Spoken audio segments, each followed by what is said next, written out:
Joining us now, CNN chief data analyst Harry Enten. Harry, we're talking about tariffs here. You're just hearing that conversation. Has Trump push for tariffs been successful in the minds of the American people? No. No is the simple answer. I mean, I think that Americans have moved more against tariff than any other major Trump policy that he's been pushing during this second term. What are we talking about here? Well, why don't we just look at this? New tariffs on imported goods. You go back to November of 2024, the majority, 52%, were in favor of it. Look at where we are now.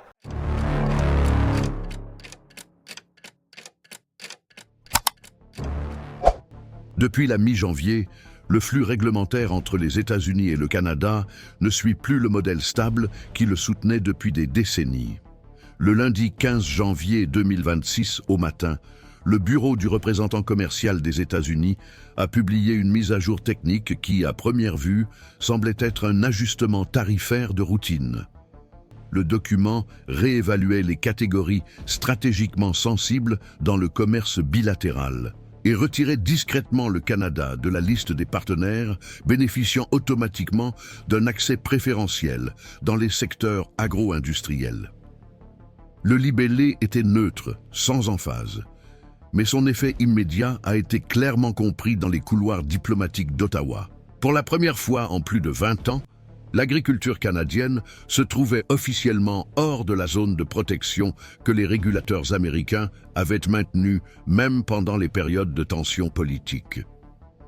Ce geste n'a été précédé d'aucun avertissement préalable, ni d'aucune série de consultations techniques, ce qui a suggéré aux observateurs du système qu'il s'agissait moins d'une révision technique que d'un signal délibéré de la volonté de la Maison-Blanche d'assouplir des liens considérés jusqu'alors comme structurels. Quelques heures après la publication, des dépêches internes ont circulé entre le ministère canadien des Finances et les secteurs du commerce extérieur, demandant aux conseillers de recenser les contrats en vigueur et les termes de référence des accords complémentaires à l'USMCA. L'urgence ne résultait pas d'une panique, mais de la perception qu'une frontière institutionnelle était en train d'être franchie. En quelques cycles d'information, les représentants du secteur agricole, les parlementaires de l'opposition et les entités logistiques avaient déjà entamé des consultations d'urgence pour évaluer les effets en chaîne possibles de cette mesure. L'inquiétude qui se répandait parmi les acteurs institutionnels ne venait pas de l'action elle-même, mais de la manière dont elle s'était déroulée, sans annonce politique, sans tension publique, sans construction narrative. Il s'agissait simplement d'une mise à jour documentaire qui, dans la pratique, réorganisait les paramètres de prévisibilité commerciale entre les deux pays. Le contexte dans lequel ce changement s'inscrit est marqué par une accumulation de bruit. Depuis le début du deuxième mandat de Donald Trump, le gouvernement américain a adopté des mesures unilatérales dans le domaine du commerce extérieur, en privilégiant les accords bilatéraux avec des clauses plus strictes et en réduisant sa marge de tolérance aux asymétries historiques dans des secteurs tels que l'acier, l'aluminium et les engrais. Bien que le Canada n'ait pas été la cible principale de ces politiques, le pays en a ressenti les effets indirects, notamment sous la forme d'un recul des investissements logistiques et du report de contrats dans des domaines qui dépendent de la prévisibilité tarifaire. Le signal donné en janvier a donc été interprété comme un tournant, un éventuel abandon du traitement préférentiel accordé au Canada dans la matrice des décisions commerciales des États-Unis. Au niveau interne, le Parlement canadien a réagi en deux temps. Tout d'abord, par des déclarations modérées du gouvernement, qui a cherché à présenter cet épisode comme faisant partie des fluctuations naturelles de toute relation asymétrique. Ensuite, par des actions plus incisives de l'opposition, qui a commencé à traiter cette mesure comme s'inscrivant dans une tendance à la désarticulation institutionnelle de l'axe Ottawa-Washington. L'impression qu'il ne s'agit pas d'un événement isolé, mais plutôt du symptôme d'un problème plus vaste, a été renforcée par l'absence de canaux de communication directs après la publication de la nouvelle classification. Des conseillers du gouvernement canadien ont confirmé que, dans les semaines précédentes, Les demandes de réunion envoyées aux organismes commerciaux américains n'avaient pas reçu de réponse ou avaient été redirigées vers des instances secondaires. Ce silence opérationnel, en particulier sur un sujet historiquement traité en priorité, a été interprété comme une rupture. L'effet immédiat a été la suspension, par certaines coopératives agricoles et certains consortiums logistiques, de contrats d'exportation programmés vers les États du centre-ouest américain. Cette mesure était prudente, préventive, mais suffisante pour alimenter les rumeurs sur une éventuelle reconfiguration des itinéraires et des marchés. Dans des provinces comme le Saskatchewan et le Manitoba, où l'économie régionale dépend directement de la fluidité des exportations agricoles vers les États-Unis, des études préliminaires ont commencé à circuler sur les alternatives logistiques via les ports du Pacifique et d'éventuelles négociations avec les marchés asiatiques. Il ne s'agit pas, pour l'instant, d'un remplacement définitif de la destination des produits, mais d'une adaptation forcée au nouveau degré d'instabilité institutionnelle perçu dans les relations avec Washington. L'impact de cet épisode ne s'est pas limité à ce qui s'est passé dans la salle à ce moment-là. Le changement de classification en soi n'entraîne pas de tarifs automatiques et n'empêche pas les flux commerciaux à court terme. Mais elle modifie une hypothèse fondamentale, celle selon laquelle le commerce agricole entre les deux pays est à l'abri des fluctuations politiques conjoncturelles. En supprimant cette protection sans dialogue préalable, les États-Unis signalent que la prévisibilité qui sous-tendait la logique de l'interdépendance est désormais subordonnée à des stratégies nationales et à des intérêts à court terme. Et cela modifie les attentes de tous les acteurs de la chaîne, du producteur à l'importateur, de l'investisseur aux décideurs politiques. Cette modulation du risque, même si elle n'est pas encore accompagnée de mesures tarifaires, a déjà commencé à influencer la manière dont les entreprises calculent leurs engagements. Dans les grands groupes de transformation alimentaire du sud du Canada, des révisions contractuelles ont été engagées, qui, bien qu'elles n'aient pas été officiellement annoncées, visent à insérer des clauses de sauvegarde en cas de sanctions inattendues. Parallèlement, les banques commerciales exposées au crédit rural dans ces régions ont commencé à réviser leurs projections de défaut de paiement en cas de recul des exportations. Aucune de ces mesures n'a été coordonnée de manière centralisée. Il s'agit de réactions autonomes à un changement de scénario qui est encore en cours, mais qui affecte déjà les décisions réelles. C'est dans ce type d'environnement, où les paramètres institutionnels sont redessinés sans préavis, que les chaînes d'approvisionnement commencent à fonctionner avec une marge de sécurité accrue, augmentant les coûts, ralentissant les décisions et forçant la renégociation de conditions considérées jusqu'alors comme stables. Le changement de normes n'est pas une interruption brutale, mais le simple fait qu'il ait été possible sans réaction coordonnée redessine déjà la hiérarchie informelle de fiabilité qui soutenait le flux bilatéral. Et une fois que ce type de confiance est érodé, même partiellement, ses effets se prolongent bien plus longtemps que les documents qui lui ont donné naissance.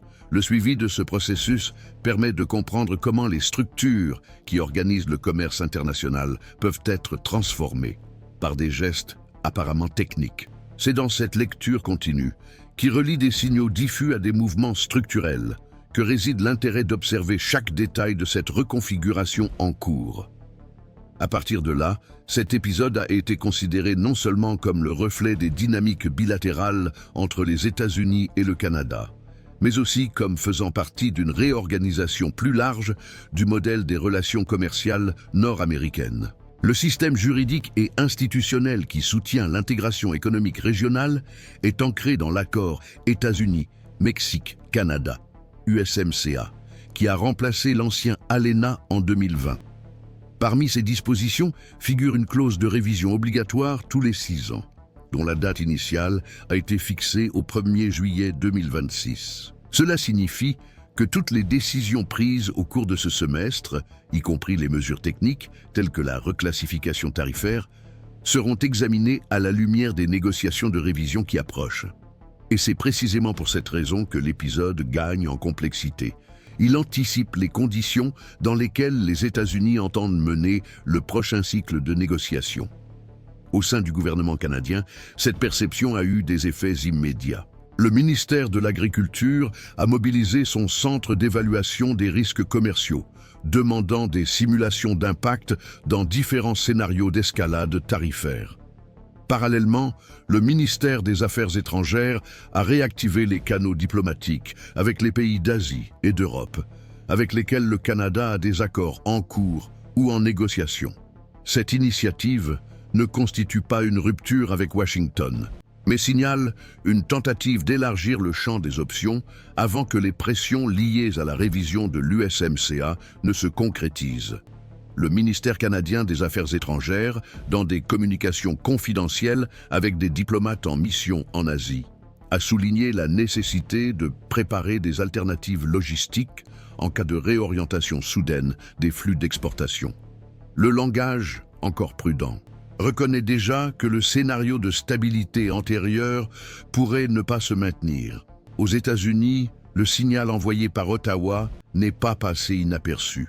Les membres du comité sénatorial de l'agriculture ont entamé des consultations avec le département du commerce et le bureau de la politique économique de la Maison-Blanche, afin de comprendre les risques de représailles indirectes. La principale préoccupation ne concerne pas les tarifs douaniers en eux-mêmes, mais le risque de fragmentation des chaînes de valeur qui relient les industries des deux pays. Les produits agricoles canadiens sont transformés dans des usines américaines, tout comme les intrants américains alimentent les structures logistiques de l'intérieur du Canada. La logique de ces chaînes repose sur la synchronisation réglementaire, la prévisibilité et la réduction des coûts logistiques grâce à l'absence de barrières. Tout changement, même marginal, est susceptible d'influencer les décisions à moyen et long terme dans le secteur des investissements industriels. C'est dans ce contexte que la décision du Canada de conclure un accord avec la Chine a été interprétée comme plus qu'une simple recherche de diversification.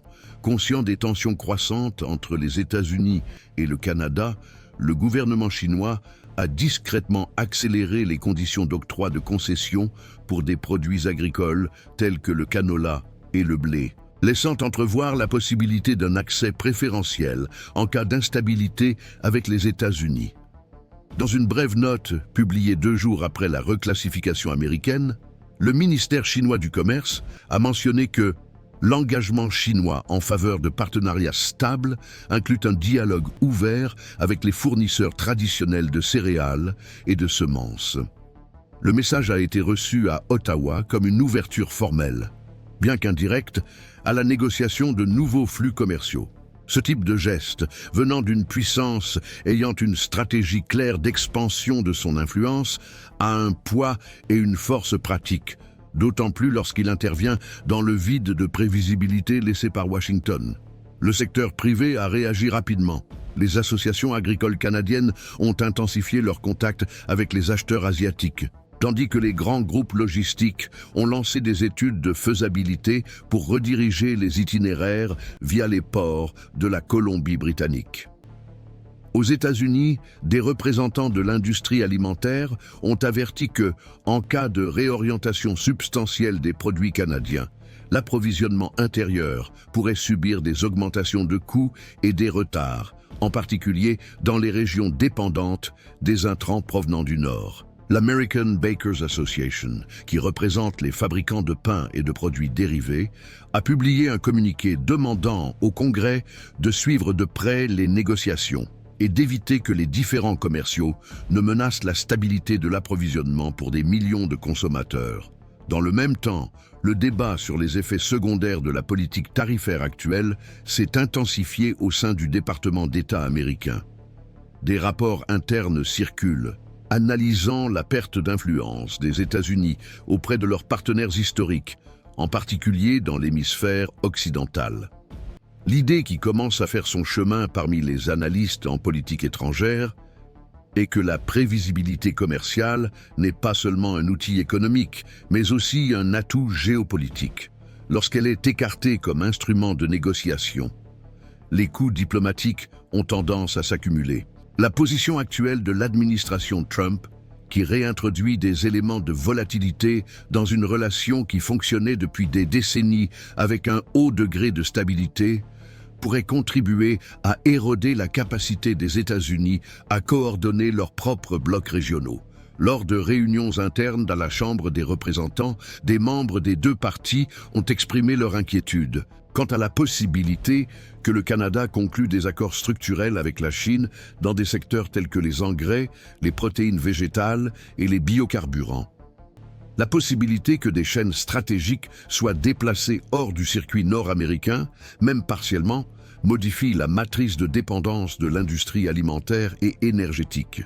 L'escalade n'est pas seulement commerciale, elle est aussi institutionnelle. Chaque nouvelle étape, chaque geste sans réponse, chaque silence prolongé entre les parties reconfigure couche après couche l'architecture des relations interétatiques. Cette convergence aide à comprendre pourquoi l'épisode de la reclassification tarifaire canadienne, initialement traité comme un ajustement technique, a commencé à être suivi par les centres de recherche économique, les chambres de commerce régionales et les agences multilatérales. Il ne s'agit pas seulement de l'impact sur les prix ou la balance des paiements. Ce qui est en jeu, c'est la capacité du système interaméricain à résister aux forces centrifuges qui, en l'absence de coordination, commencent à opérer de manière autonome. Lorsque cela se produit, la tendance historique est à la régionalisation des flux et à la fragmentation de la logique multilatérale, un scénario qui profite aux puissances disposées à occuper l'espace laissé vacant par les anciens leaders. C'est pourquoi il est devenu indispensable de suivre de manière continue et contextualisée les mouvements institutionnels autour de l'USMCA et les décisions commerciales unilatérales. Plus que d'identifier les tensions, il faut comprendre comment elles s'accumulent, à quel moment elles deviennent irréversibles et comment elles reconfigurent le scénario international de manière structurelle. À mesure que la situation devient plus complexe et que l'accumulation de signes commence à indiquer un processus et non plus seulement un épisode isolé, les interprétations controversées cessent d'être de simples différences d'accentuation et révèlent des visions structurellement opposées sur ce qui se passe. Dans le domaine juridique, en particulier parmi les spécialistes du droit commercial international, la décision américaine continue d'être considérée comme un tournant, mais sans consensus sur ce qu'elle vise réellement à produire.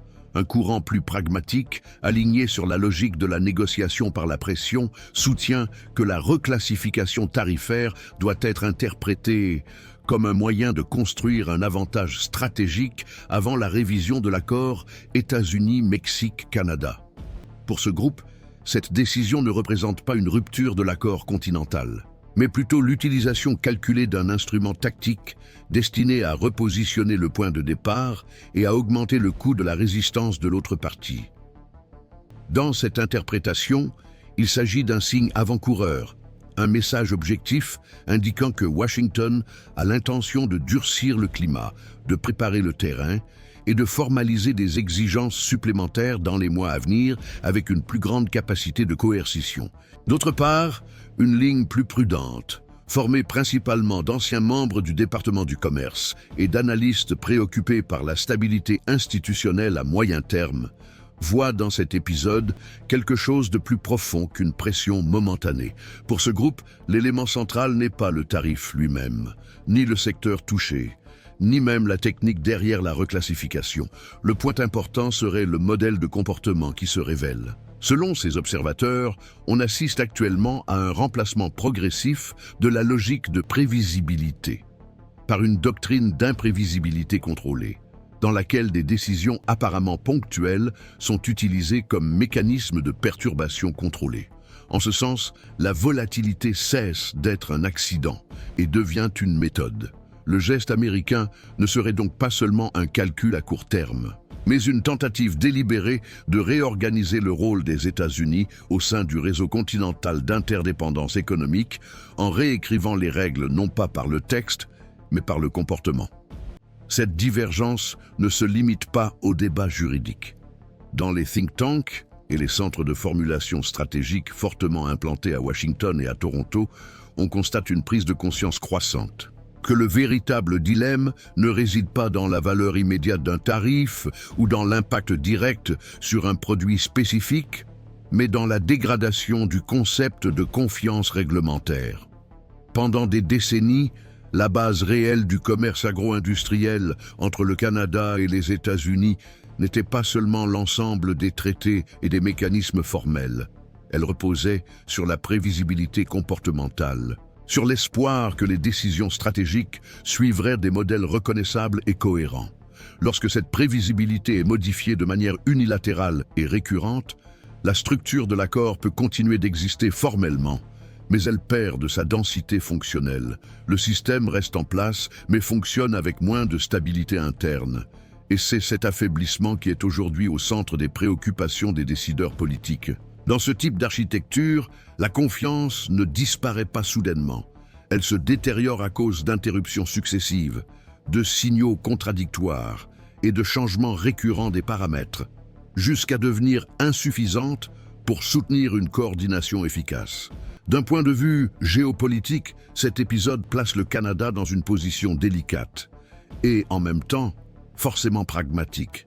En élargissant le dialogue avec la Chine, Ottawa envoie le message qu'il recherche des amortisseurs externes et réévalue ses priorités commerciales afin de réduire son exposition à un partenaire qui opère désormais dans un contexte d'instabilité croissante.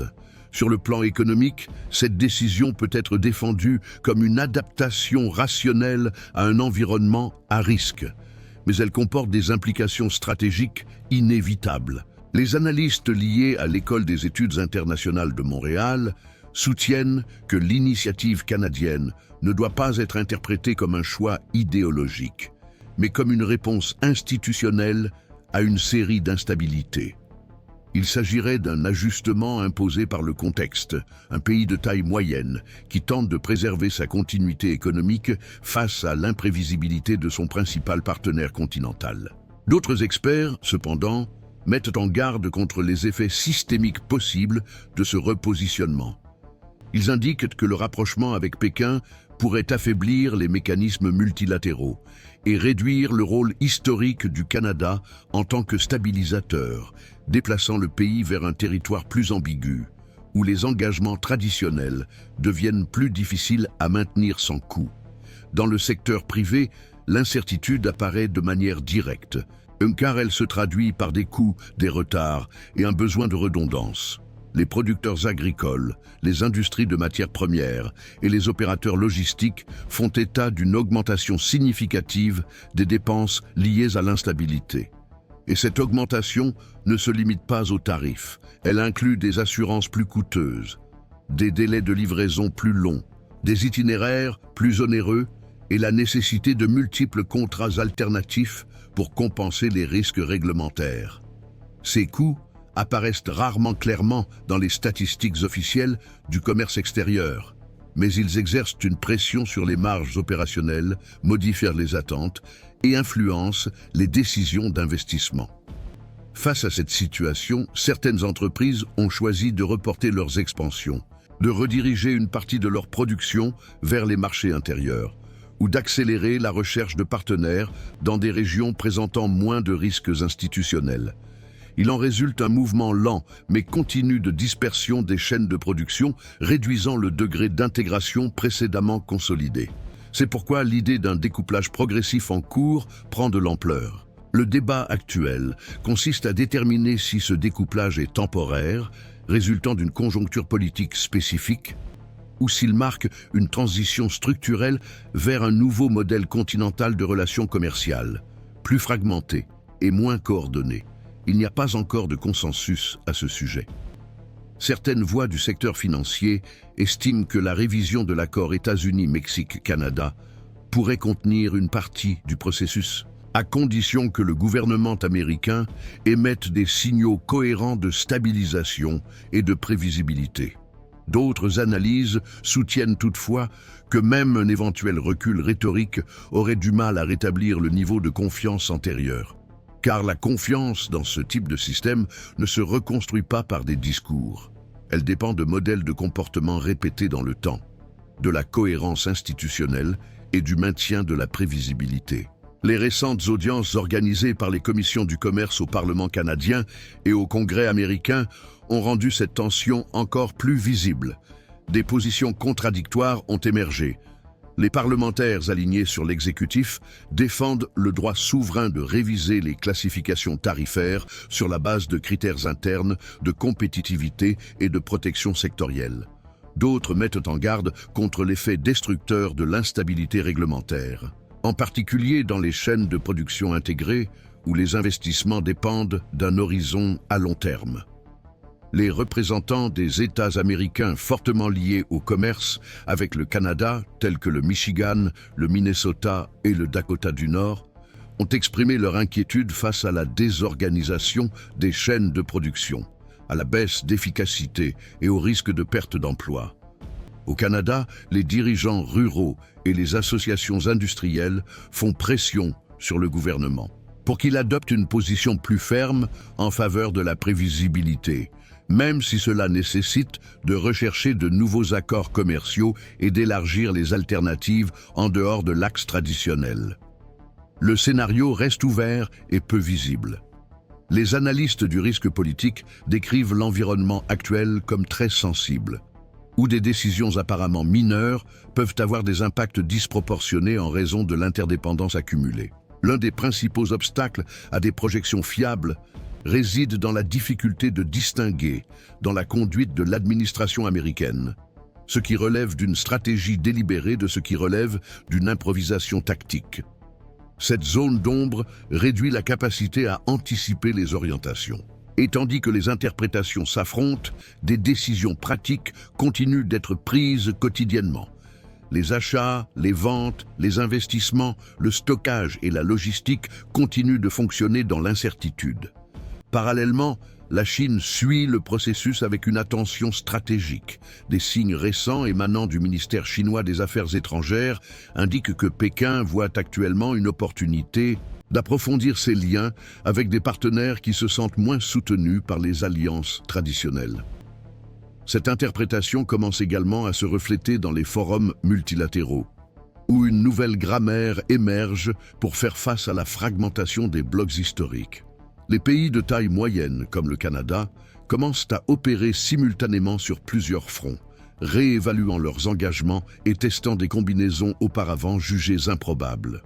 Dans ce contexte, il est essentiel d'observer non seulement les annonces officielles, mais aussi les omissions, les repositionnements discrets et les signaux indirects qui apparaissent rarement dans les communiqués publics, mais qui indiquent des changements profonds de trajectoire. L'enjeu n'est pas seulement l'avenir des tarifs agricoles.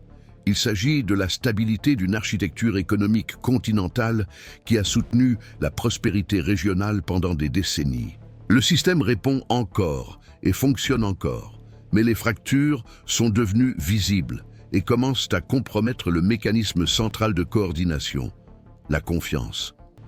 C'est pourquoi suivre les développements exige calme, profondeur et méthode.